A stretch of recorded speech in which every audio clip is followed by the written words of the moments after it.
The last call rain poured over Manhattan. The city never truly slept. But that night something felt different. Inside the newsroom of the Chronicle, investigative journalist Emma Carter finished her final story of the day. She rubbed her tired eyes and looked at the clock. 11:47 p.m. Another late night, another deadline. She shut down her computer, grabbed her coat, and walked toward the elevator. Just as the doors began to close, her phone rang. A known caller. Emma hesitated. Most people ignored calls like that. For some reason, she answered. Hello. Silence. Only the sound of heavy breathing. The caller sounded terrified. Emma frowned. Hello, can you hear me? Then a man-ass voice finally spoke. Soft, weak, almost whispering. If you ray hearing this, I am already dead. Emma stopped breathing. What did you say? The man continued. They found me. I don't have much time. You can trust. A loud crash exploded through the phone. Glass shattered. Someone shouted in the background. The man screamed.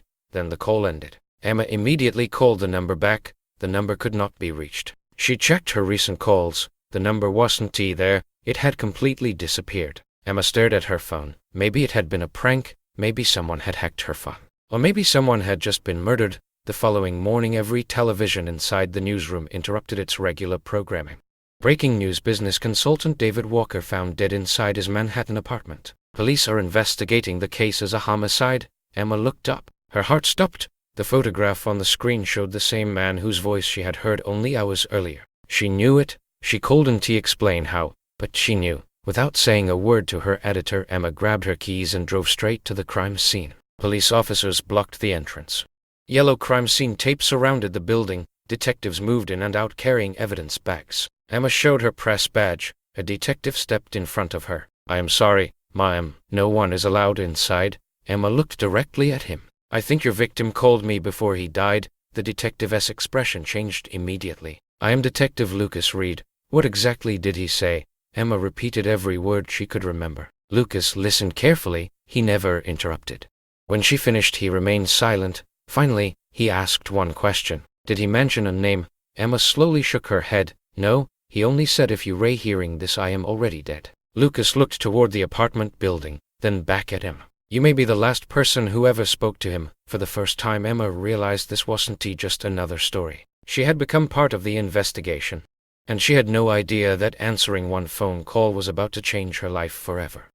Emma sat inside an interview room at the Manhattan Police Department. A paper cup of untouched coffee rested on the table. Detective Lucas Reed entered carrying a folder. He placed it in front of her. We searched David Walker's apartment. Emma looked at him. Did you find anything? Lucas nodded. Not much. Which tells me someone cleaned the scene before we arrived. Emma leaned forward. So this wasn't a robbery? No, it was an execution. Lucas opened the folder. Crime scene photographs covered the table. The apartment looked almost perfect. Nothing was broken. Nothing appeared to be missing. Whoever had killed David Walker knew exactly what they were doing. Then Lucas placed another photograph on the table, a small white envelope. Written across the front were 3 words. For Emma Carter. Emma stared at it. For me? Lucas nodded. My officers found it taped beneath David's desk. I don't think that's a coincidence. He carefully opened the evidence bag. Inside was a black flash drive and a handwritten note. Emma unfolded it. The handwriting was rushed, almost desperate. It read, if you ray reading this, I didn't make it. Trust Detective Lucas Reed. Find Project Echo before they find you. Emma slowly looked up. What is Project Echo? Lucas shook his head. I've never heard that name before. At that moment, the laboratory called. The flash drive had been unlocked. Lucas and Emma rushed downstairs. An FBI digital forensics specialist connected the drive to a secure computer. Only one video file appeared. Lucas pressed play. David Walker filled the screen. He looked exhausted. His shirt was stained with blood. He kept looking toward the apartment door. As if he knew someone was coming, he took a deep breath.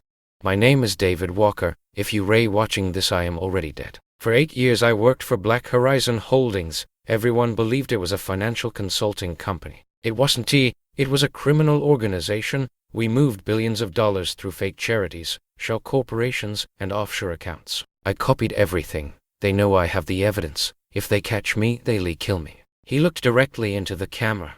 If anything happens to me, find Project Echo. It contains every name, every payment, every lie. The video suddenly ended. No explanation. No goodbye, only silence. No one in the room spoke. Finally, Lucas broke the silence. This isn't just a murder investigation anymore. Before Emma could answer, the office door burst open. An FBI agent rushed inside. Detective Lucas stood up. What happened? The analyst who decrypted the flash drive. Lucas felt his stomach tighten. What about him? He asked dead. The room became silent. He collapsed in the parking garage less than 5 minutes ago. Emma whispered, "They Ray killing everyone who touches this case." Lucas looked toward the computer screen, then at Emma. "They know we Ray investigating. And if David was telling the truth, we Ray already being watched." At that exact moment, Emma's phone vibrated. Another message from an unknown sender. Only 4 words appeared on the screen: "You Ray next." Emma slowly looked at Lucas. Neither of them said a word. They both understood the investigation had just become personal. Emma stared at the message on her phone. "You Ray next." Detective Lucas Reed immediately took the phone. Within minutes, FBI cybercrime specialists examined it. There was no phone number, no IP address, no trace. Whoever had sent the message knew exactly how to stay invisible. Lucas looked at Emma. "From this moment on, you Ray under FBI protection." Emma shook her head. "No, if David died trying to expose the truth, I am going to finish what he started." The flash drive, David's final video, and the documents all pointed to one thing. Project Echo. It wasn't just a criminal operation, it was a nationwide network of corruption. Millions of dollars had been secretly transferred through fake charities, shell companies, and government contracts. Powerful people had protected each other for years, but one name appeared again and again. Director Alpha. No photograph, no identity, only a codename. Lucas requested access to every classified FBI file connected to Project Echo. Hours later, one hidden surveillance video was finally recovered. It had been recorded inside David Walker's apartment on the night of the murder. Emma and Lucas watched in silence. David opened the door. A man walked inside. He wasn't wearing a mask. He looked calm. David recognized him immediately. "You don't have to do this," David said. The man answered quietly. "You already made your choice." He pulled out a handgun. One shot echoed through the apartment. David collapsed. The killer walked toward the door. Just before leaving, he turned toward the security camera. His face became perfectly visible. The room fell silent. Emma couldn't believe her eyes. Lucas slowly stood up. No, the killer wasn't a businessman. He wasn't a politician. He was FBI Deputy Director Thomas Grant, the man leading the investigation, the man everyone trusted.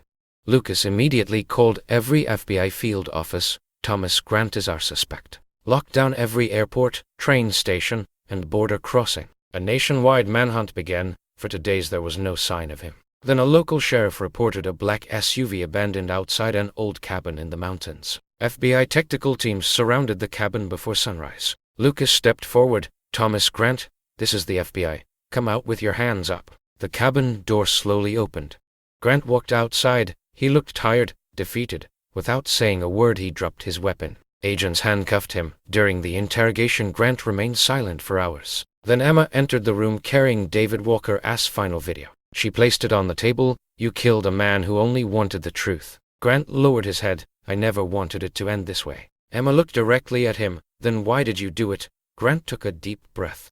"It started with money, then came power. After a while I couldn't walk away." He closed his eyes. "So I silenced anyone who threatened Project Echo." The confession was recorded. Weeks later, the trial became national news. Thomas Grant pleaded guilty to murder, conspiracy, corruption, and obstruction of justice. He was sentenced to life imprisonment without the possibility of parole. Project Echo was dismantled. More than 60 officials and business executives were arrested. Billions of dollars in illegal assets were seized. David Walker was finally recognized as the man who exposed one of the largest corruption scandals in American history. Months later, Emma Carter stood outside the offices of the Chronicle. In her hands was the first printed copy of her new book. Its title read "The Last Call." Lucas walked toward her. "You kept your promise." Emma smiled. "David gave his life to tell the truth. The least I could do was make sure the world heard it." Lucas looked across the New York skyline. One phone call changed everything. Emma looked up as the morning sun rose over the city. Sometimes the truth survives because one person refuses to stay silent. The end.